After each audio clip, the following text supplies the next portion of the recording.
Hello guys, welcome to my YouTube channel. Today is my first class and the subject is fundamental. So guys, आज हमारी first video है। तो अगर आपको topic समझ में आता है, पसंद आता है तो प्लीज़ आप मेरे चैनल को सब्सक्राइब कीजिए, वीडियो को लाइक कीजिए और आने वाली वीडियोस को भी कंटिन्यू देखिए। तो आज हम पढ़ेंगे पोजीशंस के बारे में। ये फंडामेंटल का टॉपिक है। हॉस्पिटल में पेशेंट को कैसे कैसे टाइप की पोजीशन प्रोवाइड की जाती है, क्यों की जाती है, आज हम इसके बारे में पढ़ेंगे। सबसे फर्स्ट आता है definition. Positioning is defined as planning the person in a proper body alignment for the purpose of preventive, promotive, curative and rehabilitative aspects of health और placing the patient in a good body alignment as needed therapeutically. Positioning को हम planning भी बोल सकते हैं। Proper position के through हम patient को प्रॉपर बॉडी अलाइनमेंट प्रोवाइड कर सकते हैं। इसके पर्पस होते हैं प्रिवेंटिव, प्रोमोटिव, क्यूरेटिव और रिहेबिलिटेटिव। और हमें पेशेंट को अगर कोई पोजीशन प्रोवाइड करवानी है तो पहले हमें पेशेंट की कंडीशन को देखना है और उसकी नीड को देखना है। उसके अकॉर्डिंग हमें पेशेंट को प्रॉपर पोजीशन प्रोवाइड करवानी है। पर्पस क्या क्या पर्पस है? To promote comfort to the patient, इसके थ्रू हम पेशेंट को कंफर्टेबल फील करवा सकते हैं। To relieve pressure on various parts, इसके थ्रू हम जो पेशेंट के वेरियस बॉडी पार्ट्स पे जो प्रेशर पड़ रहा है उसको हम रिलीव कर सकते हैं। टू स्टिमुलेट सर्कुलेशन, सर्कुलेशन को स्टिमुलेट करने के लिए हम पेशेंट को प्रॉपर पोजीशन प्रोवाइड करवा सकते हैं। Next, to provide proper body alignment. To carry out nursing intervention, हम पेशेंट को प्रॉपर बॉडी अलाइनमेंट प्रोवाइड करवा सकते हैं करेक्ट पोजीशनिंग के थ्रू, और हम नर्सिंग इंटरवेंशंस को कैरी आउट कर सकते हैं। To perform surgical and medical intervention, जैसे कि अगर कोई सर्जरी होने वाली होती है पेशेंट की, तो उस टाइम पर भी हमें पेशेंट को पोजीशंस प्रोवाइड करवानी पड़ती है। और हमें कौन सी पोजीशन प्रोवाइड करवानी है वो हमें सर्जरी के बारे में पता चलने के बाद पता चलेगा कि ये जो पोजीशन होती है वो डिपेंड करती है टाइप ऑफ सर्जरी, और मेडिकल इंटरवेंशन के लिए पोजीशनिंग का यूज़ किया जाता है। To prevent complication caused by immobility, immobility के थ्रू जो कॉम्प्लिकेशंस होने वाले होते हैं उससे हम प्रिवेंट कर सकते हैं। To promote normal physiological functions, positioning के थ्रू हम पेशेंट की जो बॉडी के नॉर्मल फिजियोलॉजिकल फंक्शन है उनको भी प्रमोट कर सकते हैं। देन अब हम पढ़ेंगे प्रिंसिपल्स के बारे में। मेंटेन गुड बॉडी मैकेनिक्स, हमें गुड बॉडी मैकेनिक्स को मेंटेन करना है। Wash hands before and after procedure, procedure के पहले और बाद में हमें हमारे हैंड्स को प्रॉपरली वॉश करना है। एंश्योर पेशेंट्स कंफर्ट, हमें पेशेंट को पोजीशन प्रोवाइड करवाने के बाद हमें एंश्योर होना है कि पेशेंट कंफर्टेबल फील कर रहा है कि नहीं। ऑब्टेन असिस्टेंट एज रिक्वायर्ड, हमें असिस्टेंट भी रिक्वायर्ड, अगर हमें लगता है कि हमें असिस्टेंट चाहिए तो हमें उसको प्रोवाइड करना है। Ensure the mattress is firm and level of bed is at working height, हमें देखना है कि जो मैट्रेस है वो फर्म का है या नहीं और बेड के लेवल में है या नहीं। Provide safety measures to prevent accident, हमें सेफ्टी मेजर्स को प्रोवाइड करवाना है एक्सीडेंट से प्रिवेंशन के लिए। Follow the systemic and orderly way of doing, हम जो भी प्रोसीजर कर रहे हैं, जैसे कि अभी हम पोजीशनिंग कर रहे हैं, तो बिल्कुल ऑर्डरली और सिस्टमिक वे में होना चाहिए। Use right technique at right time, right time पे हमें राइट टेक्निक का यूज़ करना है। ये हमारी फर्स्ट पोजीशन है, ये होती है supine position. The patient lies on his back with his head and shoulder are slightly elevated, इस पोजीशन में क्या होता है कि जो पेशेंट है वो बिल्कुल सीधा लेटा हुआ रहता है और जिसके शोल्डर है थोड़े से एलिवेटेड होते हैं। देन इसके हम इंडिकेशंस पढ़ेंगे। ये एक यूजुअल पोजीशन है, एग्जामिनेशन के टाइम पे इस पोजीशन का यूज़ किया जाता है चेस्ट और एब्डोमेन के। नेक्स्ट है ये हमारी नेक्स्ट पोजीशन, इसको बोलते हैं prone position. position in which the patient lies on the abdomen with the head turned to one side with one small pillow under the ankle.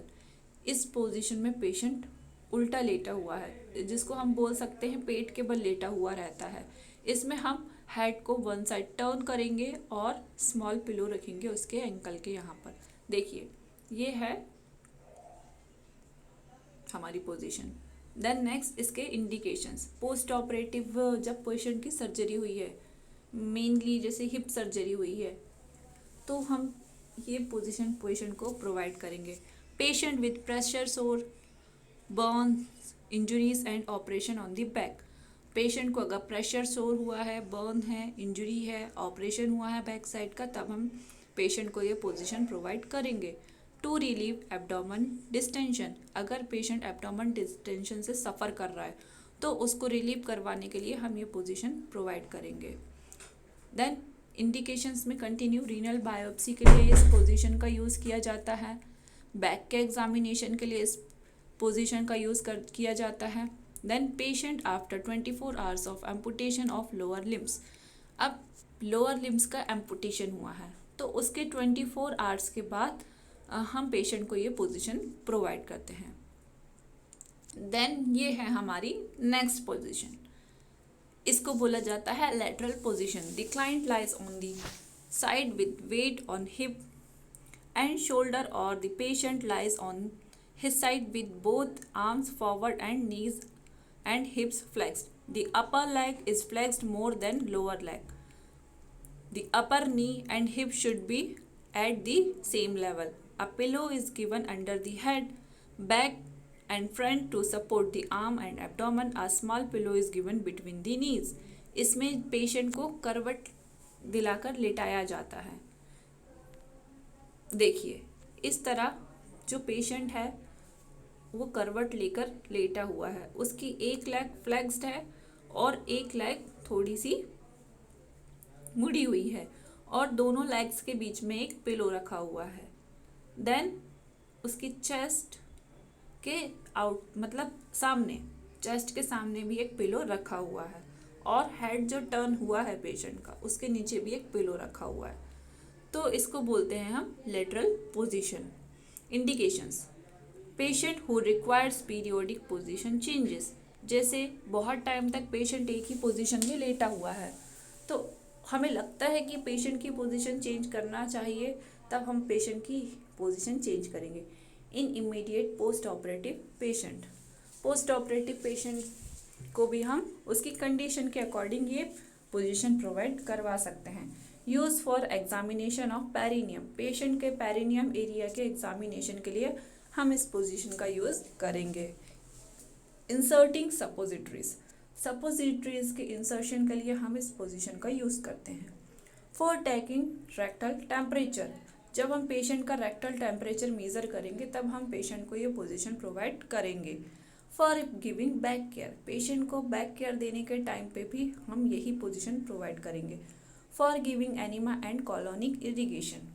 Patient को enema देने के लिए, कॉलोनिक इरिगेशन के लिए भी हम ये पोजीशन प्रोवाइड करेंगे। देन इसके थ्रू जो हिप्स पर जो प्रेशर पड़ रहा है हम उनको रिड्यूस करेंगे। Position both arm flexed and both arms is flexed position. Upper most arm are supported by pillow and with level with shoulder. देखिए इसमें जो पेशेंट की जो बोथ आर्म है वो फ्लेक्स्ड रहेगी। मोस्ट अपर आर्म को सपोर्ट करेंगे पिलो से। Place pillow under the back. Back side पर हमें पिलो प्लेस करनी है। और semi flexed upper leg at hip from groin to foot. जो पेशेंट का जो अपर लेग रहेगा वो सेमी फ्लेक्स्ड रहेगा। देन ये नेक्स्ट पोजीशन है हमारी, इसको बोला जाता है lithotomy position. The client lies supine with the hips flexed, are legs, the legs are separated and thigh are flexed. The patient buttocks are kept at the edge of the table and legs are supported by straps. देखिए ये जो position है, इस position में पहले patient को सीधा लेटा दिया जाता है, उसके बाद उसके जो लेग्स हैं उनको स्ट्रप्स की हेल्प से होल्ड किया जाता है। इसके इंडिकेशंस हम पढ़ेंगे। तो फॉर डिलीवरी ऑफ बेबी, ये पोजीशन नॉर्मल डिलीवरी के लिए यूज़ की जाती है, ठीक है। जिन मदर की नॉर्मल डिलीवरी होती है उस टाइम पर ये पोजीशन प्रोवाइड की जाती है। Next, for rectal examination and surgeries, patient के रेक्टल एग्जामिनेशन और सर्जरी के लिए भी ये इस पोजीशन का यूज़ किया जाता है। For vaginal examination and hysterectomy, जब पेशेंट का वेजाइनल एग्जामिनेशन किया जाता है या हिस्टेरेक्टमी किया जाता है तब ये पोजीशन प्रोवाइड की जाती है। ये है dorsal recommend position. The patient lies on back, knee fully flexed, thigh flexed and externally rotated, feet on the bed. In this position, client with painful disorder are more comfortable with knee flexed. The position should not be used for abdominal assessment because it promotes contraction of abdomen muscles. इसमें क्या होता है कि जो patient है वो बिल्कुल सीधा लेटा हुआ है और नीज को फुली फ्लेक्स किया हुआ है और थाई को एक्सटर्नली रोटेट किया हुआ है, ठीक है। देन इस पोजीशन में क्या होता है, ये पोजीशन में जब पेशेंट बहुत ज़्यादा पेन में होता है तब पेशेंट को ये पोजीशन प्रोवाइड की जाती है और पेशेंट के एब्डोमिनल असेसमेंट के लिए इस पोजीशन का यूज़ नहीं करना है क्योंकि ये पोजीशन जो एब्डोमेन की जो मसल्स है उसके कॉन्ट्रैक्शन को प्रमोट करता है। इंडिकेशन, इस पोजीशन का यूज़ कैथेटराइजेशन के लिए यूज़ किया जाता है। Then vaginal douche, vulva, vaginal and rectal examination के लिए इसका यूज़ किया जाता है और इस पोजीशन का यूज़ वेजाइनल ऑपरेशन और टैम्पून्स के इंसर्शन के लिए किया जाता है। ये है हमारी नेक्स्ट पोजीशन, इसको बोला जाता है फॉलोअर्स पोजीशन। ये जो फॉलोअर्स पोजीशन है इसमें पेशेंट को सिटिंग पोजीशन में बिठाया जाता है, ठीक है। पहले बिठाया जाएगा या फिर लेटा रहेगा पेशेंट, ठीक है। उसके बाद जो बेड का जो हेड साइड से है, बेड को हेड साइड से हम 45 से 60 डिग्री के बीच हम एलिवेट करेंगे और पॉप्लिटियल जो वेसल्स है उस पर अगर प्रेशर पड़ रहा है तो हमें उसको अवॉइड करना है। Back rest and 2 pillows are used for the back and head. Pillow can be used for maintain natural alignment on the body, hand, wrist and forearms. देखिए, जो पेशेंट को बैक रेस्ट प्रोवाइड करने के लिए 2 pillows का हमें use करना है और पेशेंट के हेड के नीचे भी हम छोटा सा पिलो रख सकते हैं। ये देखिए, ये है followers position.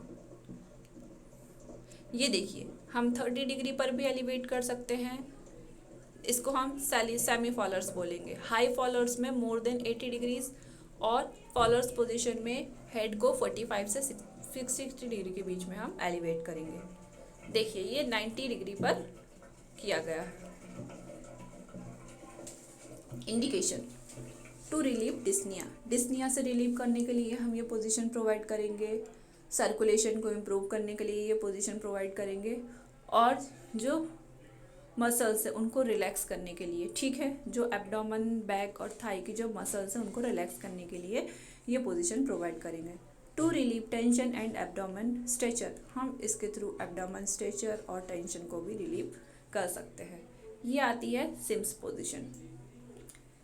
In this position the client lies on either the right or left side, the lower arm behind the body and upper arm is bent and the shoulder and elbow, the knees are both bent with the uppermost leg more acutely bent. This position similar to the lateral position except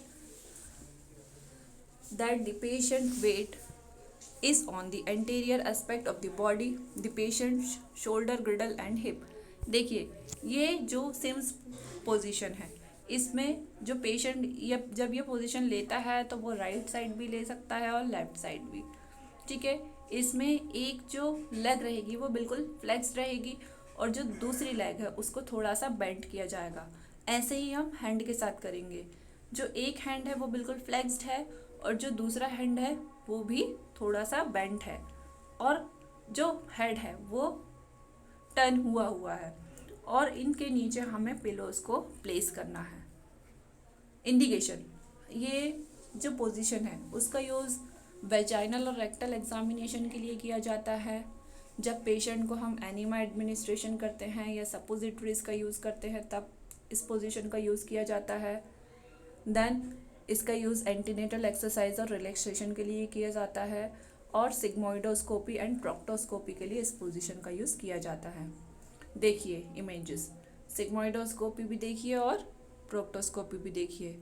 इसमें जो sigmoidoscopy है उसका use visualization of the colon के लिए किया जाता है।